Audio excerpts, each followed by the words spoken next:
Hutch becomes the badass we were promised in that opening scene, though maybe a little rusty as he gets less touchable as the movie progresses, which I thought was a nice touch, actually. The problem is that when he confronts the thieves, they're actually just a couple with a baby who are seemingly poor. Not really an excuse to rob a house, but I sort of get why he didn't bother attacking them. But his bloodlust hath risen, and therefore must be sated. So he takes it out on some Russian thugs and starts a war. Boy, that escalated quickly.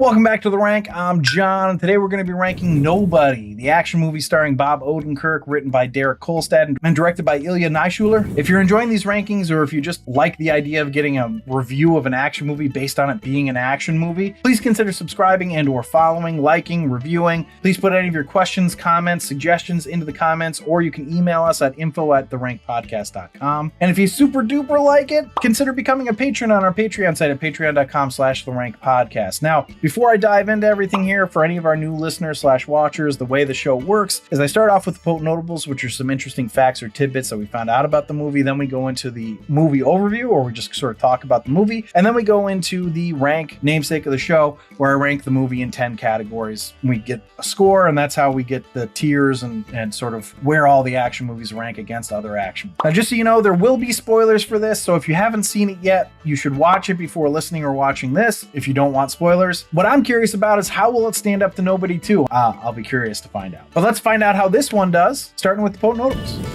Potent Notables. So as always, we start the Potent Notables with the movie's box office. Nobody made $27.6 million domestically and $29.9 million internationally for a worldwide total of $57.5 million. And this was against a budget of $16 million. So it didn't make a ton of money, but it also didn't cost a ton of money. Sort of similar trajectory to John Wick or The Accountant, except that John Wick started doing sequels faster than The Accountant, which was a better idea. Anyway, this was actually based on an idea by Bob Odenkirk, who dealt with two home invasions actually, himself by trapping the trespassers in the basement in one of them. He was frustrated with how the authorities dealt with the situation, and had thought about how he would take the matter into his own hands if he was a badass. Quote, I think most people watching this movie will not realize the level of autobiography there is in it. I had 2 home break-ins in Los Angeles. One was particularly traumatic. I grabbed a baseball bat. In the movie, I grabbed a golf club. I think I did the right thing. Nobody is very related to my actual experience of having someone in the house threatening my family, trying to keep the damage to a minimum, end quote. That seems like it would be really traumatic. That's really shitty that happened to him. But it took 2 years to get funding, and Odenkirk used that time to train for the role. Odenkirk spent at least 1.5 years training at 8711, an action shooting and fighting facility in Los Angeles, where such stars as Keanu Reeves, Jason Statham, Charlize Theron, Halle Berry, Sean Penn, and others have trained in the past. In addition to hand-to-hand combat training, Odenkirk attended Terran Tactical to learn how to use firearms. So this movie was another COVID casualty in that it was filmed and wrapped by October 2019 and scheduled for release on August 14th, 2020. Obviously that didn't happen, and COVID ended up pushing it back all the way to March 26th, 2021. One can only assume that its box office may have been higher had there been no pandemic preceding it. I mean, you gotta figure, right? So moving on to a character in the movie here, Pavel. Pavel is actually an amalgamation of Black Russians that Ilya Naishuller knows. The character's given backstory is accurate, as the Moscow Olympics did see an influx of non-white babies in a predominantly white Russia. Quote, people came over, had sex, and they left. I don't know, I find that to be sort of amusing. But anyway, on to the last one here. I thought it would be fun to talk about the biggest argument on set, which was regarding the addition of Parmesan atop the lasagna. Connie Nielsen, who plays Bob Odenkirk's wife in this, who only agreed to play the wife because she wanted to be on the ground floor of a potential franchise, was adamantly opposed. I, for one, completely agree with her. I don't know, what do you all think? Comment down below. Is Parmesan on lasagna crazy talk, or is it crazy talk? Anyway, those are all the Potent Notables. Let's go to the movie overview. All right, buckle up for Bob Odenkirk to be a badass action star. I remember seeing previews for this and just thinking, is this a farce? And it wasn't at all. There were a couple moments of humor, but he absolutely played this straight. It's fascinating to me that he went for this. You know, there are plenty of comic actors that go into dramatic acting, and there are certainly some that do action comedy. Heck, there are even some action stars that do comedies, like Oscar is right near the top of our comedy rankings. But I can't remember a comic actor going the serious action star route. It actually seems pretty tough to do, and I would think it was hard to get funding to make this happen, which it was. But he pulled it off. They make a really good choice of having a sort of cold open with him being interviewed by some sort of police authority and him saying he's nobody with his face all beat up and he's feeding a cat. It gives credibility to him being a badass right from the outset, and it saves the beginning from being too monotonous and him being too meek. Because we see a montage of his boring ass life and he's also kind of pathetic. Like, put the garbage out the night before, man. You know? It's not hard. So we see this monotony and then suddenly there's a home invasion and you're geared up. I was ready to see the badass from the beginning with his face all beat up, but that's not what we get. We remain with the meek guy who could have hit the girl robber with a golf club and just didn't, as she's pointing a gun at his son. What the hell? Of course, we find out later that he knew the gun wasn't loaded and that he felt that they were desperate, but it still felt a little underwhelming. I don't know that it would have felt as bad if his son hadn't jumped the guy. It felt like, don't let your son down like that, you know? Or especially after the guy punches the kid? Like, how wasn't that your moment? Nope, the moment for Wussy Hutch to become Crazy Assassin Hutch was the missing kitty cat brace. Whatever it takes, I suppose, but if I had his skills and the guy punched my son, I think that would have been the moment.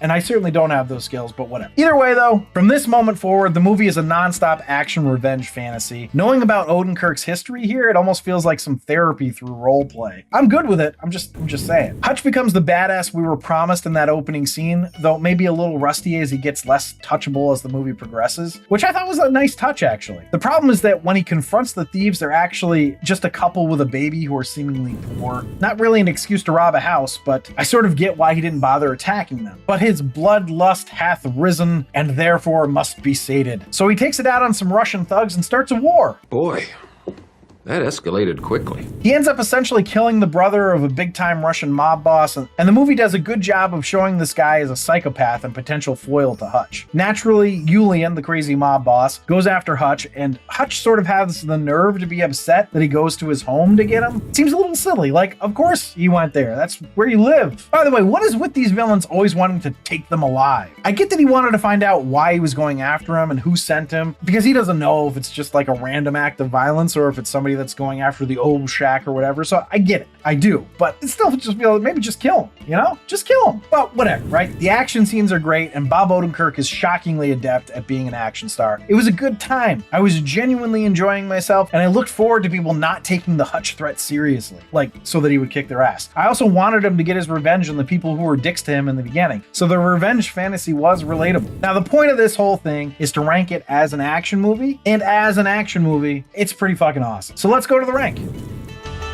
A rank. So the rank is where I rank the movie based on 10 categories: story, acting, originality, action sequences, film coherence, hero appeal, villain appeal / hatred, supporting characters appeal, the final showdown, and my rank. I rank it on a scale of 1 to 5, 1 being the worst, 5 being the best. And before we dive into the rankings, I just want to say if you're enjoying this, please leave a like down at the bottom there. It really does help us out. Anyway, let's go to the first category, which is story, which I gave a 2.5. So the subtext story of a man who decides to indulge in revenge fantasy is pretty good. The actual story of a guy that indulges in revenge over a kitty cat bracelet, then doesn't even end up attacking the people that he thinks took it, and begins a plot that he is absolutely the cause of, is not as great. It was fun though, so kind of who gives a shit. So let's go to acting, which I gave a 3.75. The acting is certainly good. It's a little more melodramatic than maybe it needed to be, but still good. I completely bought Bob Odenkirk as a badass, so that's clearly some good acting on his part, because who would have expected that, you know? Everyone was decent to good, but other than Odenkirk, it didn't feel like anyone was a standout. It was fun to see Christopher Lloyd, but he didn't steal the show or anything. Originality, I gave a 2.25 because let's face it, this is John Wick, just a little older and longer retired. We have elements of world building that are fun and it certainly deserves some credit for using Bob Odenkirk as its star, but it's fairly typical action movie fare, so not super original. Let's go to action sequences, which I gave a 4.75. The action sequences are fun and inventive and physical. They came up with unique ways to do things, and I especially enjoyed the Home Alone style shop of horrors for the bad guys at the end. That was fun. So let's go to film coherence, which I gave a 2.75. So they gave some hints about this world where apparently Hutch is a member of an organization that has a lot of power. And apparently his father and brother are as well. Not a ton though, which is okay, but it tends to leave a lot out there. It just felt a little odd to me that he could get away with as much as he did. Like, it's actually more believable that he could get away with killing all those Russians than he could get away with stealing his neighbor's car and torching his house. It also felt a little odd that he would be surrounded by such a bunch of assholes. Like, really, a neighbor would say, I wish it was my house. I mean, come on. Also, the thieves being just nice people in a bad way is a little tired in my opinion, but whatever. The thing they do right though is the short runtime. Entertain me for a while and let me go. Don't steep me in the lore. Even though they could have, and there's some interesting stuff here, they did it right. I do wish that the story had more of a plot to it. You know, again, it's fine. So let's go to hero appeal, which I give a 4.35. I really enjoyed Hutch, but I would have liked to have gotten to know him a little more. He was either mild-mannered meek or kind of mild-mannered badass. I really didn't enjoy the meek, but the badass part was really perfectly walking the line of self-assured without being arrogant. Still though, I wasn't entirely charmed by him, at least not enough to go to a 4.5, but I thought he was better than a 4.25, so that's how we end up where we do, 4.3. So let's go to villain appeal / hatred, which I gave a 4.25. The scene they show Julian smash a guy's face with glass set the stage for how I felt about him right from the get-go. It was well done. The problem is he ended up losing a little luster because they never really gave him another opportunity to be a badass, which was unfortunate because I think they could have made him a more appealing villain if they could have given him one more scene of that ilk. Like, I was ready for him to be like a 4.5, 4.75 style villain, and he ended up not mattering as much, which is a bummer. So let's go to supporting characters appeal, which I give a 3.5. If it wasn't for Christopher Lloyd, I think this would have been below 3. And maybe it's just nostalgia, whatever it is, I just really enjoyed seeing him on the screen, so there was an inherent appeal there. Everyone else was kind of though I did enjoy seeing the brother-in-law get punched, so that says something, I guess. He must have done a good job at annoying me. And Hutch's daughter was sweet, like she was a cute kid. Other than that though, not much to go on. So let's go to the final showdown, hero versus villain. I gave that a 4.85. This was a great final showdown. The Home Alone style workshop was fantastic. The only reason I'm not going full 5 is because there wasn't as dramatic a showdown between Julian and Hutch as I would have liked. I enjoyed the way he killed him, and there was catharsis there, but I would have liked to have seen just a bit more between them. Still though, super close to perfect. So let's go to my rank, which I gave a 4. It was really good, and I'm looking forward to the sequel. I think the only thing that brings it down a little bit for me is that it's really quite generic. That's not necessarily a bad thing, because as long as it's done well, then it's always going to be good. And this was done really well. So that puts the total for Nobody at a 36.95, which puts it in the tier. I'd watch it again. Just below Fire Down Below and just above Aquaman. I feel like that's weird, actually. That's a really weird position to be in. Anyway, if you'd like to see a list of our action movie rankings, you can do that on our website at therankpodcast.com. Remember to subscribe, review, and comment, and please consider supporting us on our Patreon site at patreon.com/therankpodcast, where you get access to all of our archived episodes. And remember, please, if you enjoyed this episode, please leave a like. It really does help us out. So, adikyola.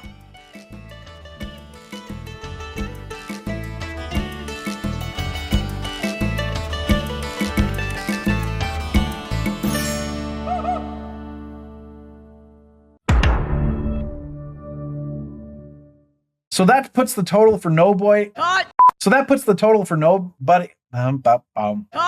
So that puts the total for Nobody. Take 3. Nobody. I can't say Nobody. You just did.